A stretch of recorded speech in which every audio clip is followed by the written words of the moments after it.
Aujourd'hui, je vais te parler de comment gérer ta peur pour être aligné à ton énergie intuitive. Parce que clairement, moi si j'ai peur, je vais pas chercher à faire partir l'émotion. Je vais la prendre avec moi et je vais avancer quand même. On m'a appris quand j'étais plus petite que la peur c'était un problème. C'était quelque chose qu'il fallait dépasser, qu'il fallait guérir, qu'il fallait supprimer. La fameuse phrase « n'aie pas peur ». Ou alors quand tu regardes un film et que tu entends « moi j'ai peur de rien ». C'est pas quelque chose qu'il faut combattre. La peur, elle ne disparaît jamais. Elle va évoluer. Elle devient différente en fonction de qui on est. On n'a plus les mêmes peurs que celles que quand on était enfant. Et c'est normal parce qu'on a évolué. La peur, elle va changer de forme. Car si elle est là, ce n'est pas pour t'arrêter, ce n'est pas pour te bloquer, mais c'est pour t'alerter. Déjà, il faut que tu comprennes qu'est-ce que la peur. Si tu veux gérer cette émotion, il faut que tu connaisses exactement ses fondements et qu'est-ce que c'est. Qu'est-ce que la peur? La peur, c'est une mémoire archaïque. Elle sert à une seule chose, elle sert à survivre, à prévenir d'un danger. Le système nerveux réagit comme si ta vie était en jeu. Dans les racines, la peur, elle est toujours reliée à celle de la mort.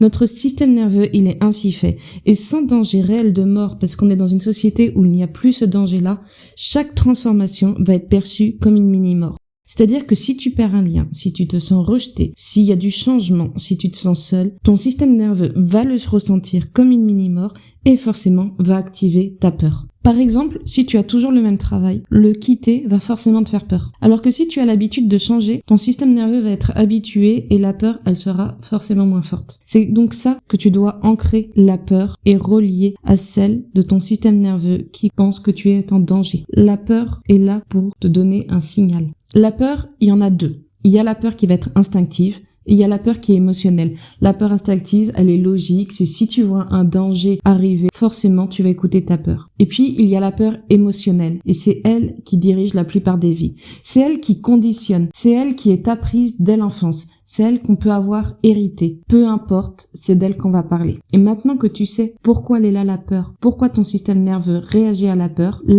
est liée au chakra racine. Ce chakra, il est relié à la terre. Et on ne peut pas travailler sa spiritualité, on ne peut pas travailler son intuition, on ne peut pas se développer si on est déconnecté de ce chakra. Parce que l'énergie, elle va pas circuler librement, que ce soit dans son corps physique, émotionnel ou énergétique. Comment tu peux savoir si ton chakra n'est pas équilibré? Globalement, ça va être quoi? Ça va être, tu vas avoir tendance à procrastiner, tu vas avoir des insécurités.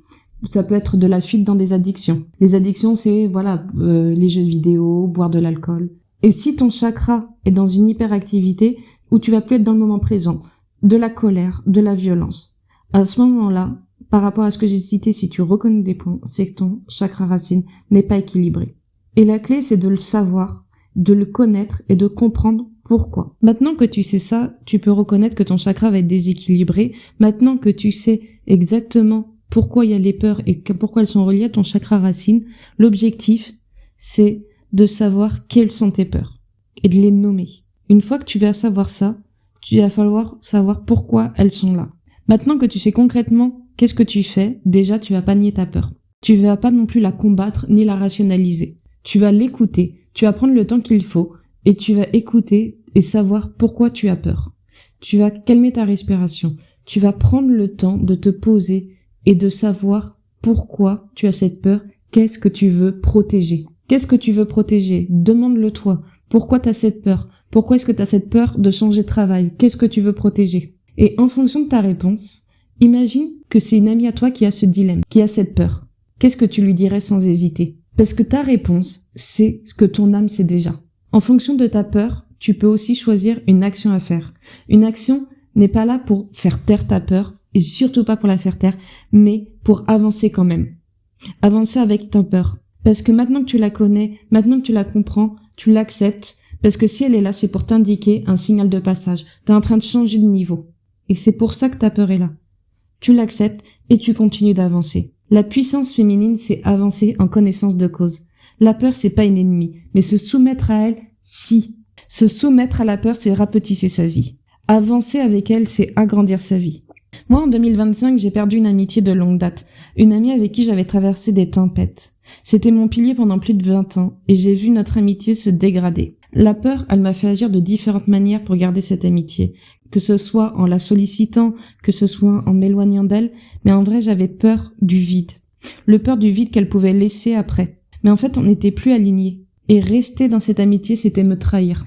Car rester dans cette amitié, c'est accepter des miettes d'une amitié qui avait perdu sa profondeur. Nos chemins étaient trop différents et perdre ce lien, finalement, ça a sauvé mon axe. Pour conclure, ne pas avoir peur, c'est viser trop petit. Alors aligne-toi à qui tu es, à ce que tu sais et à ce que tu ressens.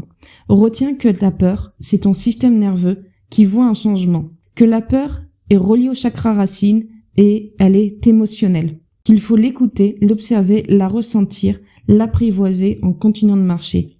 Et quand elle disparaît, c'est que tu as franchi une étape.